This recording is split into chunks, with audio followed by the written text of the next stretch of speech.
بسم اللہ الرحمن الرحیم۔ السلام علیکم ورحمۃ اللہ وبرکاتہ۔ جزا اللہ عنا سیدنا محمد ما هو اہلہ۔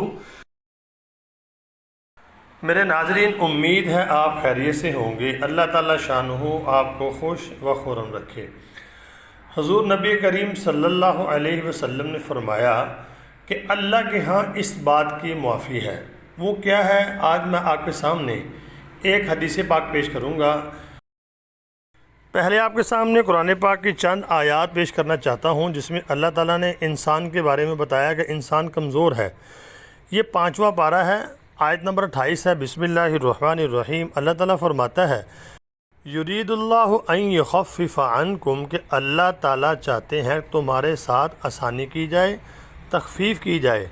وخلق الانسان ضعیفا، کیونکہ انسان پیدا ہی کمزور کیا گیا ہے۔ اللہ فرماتا ہے پیدا ہی کمزور کیا گیا ہے انسان سے خطائیں ہو جاتی ہیں۔ تو اس میں اللہ تعالیٰ نے یہ بھی فرمایا کہ اگر تم سے غلطی ہو جائے تو کتنا بھی بڑا گناہ ہو جائے تو اللہ کے سوا تمہیں معاف کرنے والا ہے کوئی نہیں، تو اللہ کی طرف آؤ۔ یہ 24واں پارہ ہے، اس میں اللہ تعالیٰ فرماتا ہے، آیت نمبر آپ کے سامنے ہے، بسم اللہ الرحمن الرحیم۔ قل یا عبادی الذین اسرفوا علی انفسہم لا تقنطوا من رحمت اللہ۔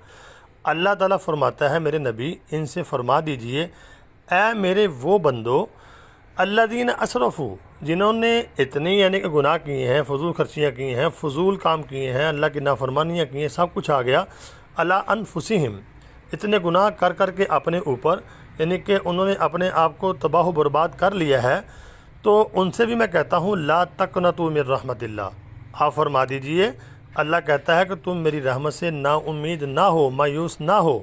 ان اللہ یغفر الذنوب جميعا، بے شک اللہ ہی ہے جو تمہارے سارے کے سارے گناہوں کو معاف کرے گا۔ انہ هو الغفور الرحیم، اور یقیناً بے شک وہی ہے جو بخشنے والا ہے اور مہربان ہے۔ آگے میں آپ کو بتاتا ہوں اس کی تشریح تھوڑی سی، یہ اردو کا ترجمہ پڑھ لیں۔ کہہ دو کہ اے میرے وہ بندو جنہوں نے اپنی جانوں پر زیادتی کر رکھی ہے، اللہ کی رحمت سے مایوس نہ ہوں، یقین جانو اللہ سارے کے سارے گناہ معاف کر دیتا ہے، یقیناً وہ بہت بخشنے والا ہے اور بڑا مہربان ہے۔ یعنی اگر کسی شخص نے ساری زندگی کفر، شرک یا گناہوں میں گزاری ہے تو وہ یہ نہ سمجھے کہ اب اس کی توبہ قبول نہیں ہوگی، بلکہ اللہ تعالیٰ کی رحمت ایسی ہے کہ مرنے سے پہلے جس وقت بھی انسان اپنی اصلاح کا پختہ ارادہ کر کے اللہ سے اپنی پچھلی زندگی سے معافی مانگ لے، توبہ کر لے، گناہوں سے نہ کرنے کا عزم کرے، تو اللہ تعالیٰ اس کو معاف فرما دے گا۔ تو آئیے آپ کے سامنے میں ایک بخاری شریف کی حدیث پیش کرتا ہوں، جس میں کچھ چیزوں کی اللہ نے ہمیں چھوٹ دی ہے، یعنی کہ اگر وہ کرنے سے پہلے ہمارے اندر ہوں گی تو ہمیں معافی ہے ان کی۔ یہ حدیث پاک جو ہے باب الفتن میں سے ہے، صحیح البخاری کتاب ہے، اس کا باب الفتن ہے، حدیث کا نمبر ہے 12۔ اس کو آپ وہاں جا کے پڑھ بھی سکتے ہیں۔ بسم اللہ الرحمن الرحیم، یہ دوسری لائن سے دیکھیں، عن ابی ہریرہ رضی اللہ تعالیٰ عنہ، حضرت ابو ہریرہ رضی اللہ تعالیٰ عنہ سے روایت ہے، قال، آپ نے فرمایا، قال النبی صلی اللہ علیہ وسلم، کہ نبی پاک صلی اللہ علیہ وسلم نے فرمایا، ان اللہ تجاوز لی عن امتی ما وسوست بہ صدورہا، بے شک اللہ تعالیٰ نے میری امت کے لیے اس چیز کو معاف کر دیا ہے، ان امتی میری امت سے، ما وسوست جو وسوسہ پیدا ہوتا ہے، بہ صدورہا اس کے دل میں، جب تک کہ وہ اس کے اوپر عمل نہیں کرتا یا بات نہیں کرتا۔ حدیث کا مطلب یہ ہے کہ اللہ رب العالمین نے جو دل میں وسوسے پیدا ہوتے ہیں، حضور نے فرمایا میری امت کو اللہ نے یہ معاف کر دیے ہیں۔ مثال کے طور پر ایک بندہ ہے، اس کے دل میں ایک خیال پیدا ہوا، ایک وسوسہ پیدا ہوا، یا اس کے دل میں یہ آیا کہ میں فلاں بندے کو گالی نکالوں گا، یا آ رہا ہے گالی نکالنی چاہیے، تو لیکن اس نے اس کو منہ سے نکالی نہیں، او تکلم کا معنی یہی ہے، نکالی نہیں، لیکن دل میں وسوسے آ رہے ہیں، لیکن وہ روکتا ہے اپنے آپ کو کہ میں نے نہیں نکالنی، تو وسوسے جو ہیں اس کی معافی ہے جب تک کہ وہ منہ سے نکال نہ دے۔ اسی طرح وسوسہ پیدا ہوا کہ کسی بندے کو میں یعنی کہ تھپڑ ماروں گا یا مکہ ماروں گا یا کوئی اور کام کروں گا، تو وسوسے آ رہے ہیں لیکن وہ دبا رہا ہے اس کو، تو وسوسے جو آتے ہیں ان کی معافی ہے جب تک کہ وہ عمل نہ کر لے۔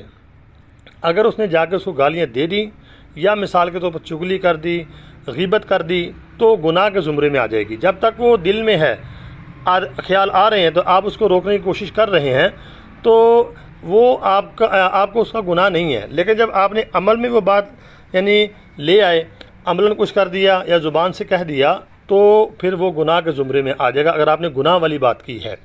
تو حضور نے فرمایا میری امت کے وسوسے جو دلوں میں آتے ہیں، اسی طرح بعض اوقات بندہ ایک اور بات میں ہوتا ہے تو وسوسے دل میں پیدا ہوتے ہیں، گندے وسوسے پیدا ہوتے ہیں، گندے خیالات پیدا ہوتے ہیں. تو جب تک وہ دل میں ہیں یا آپ کے اندر ہی ہیں تو اس کی معافی ہے، کیونکہ انسان کمزور بنایا گیا. میں نے آپ کے سامنے قرآن پاک کی آیت پیش کی تو اللہ نے نبی پاک صلی اللہ علیہ وسلم کی امت کے اوپر احسان فرمایا تو ہمیں اس چیز کی معافی دی ہے. تو میرے ناظرین، آپ نے حدیث پاک سن لی، سمجھ بھی لی.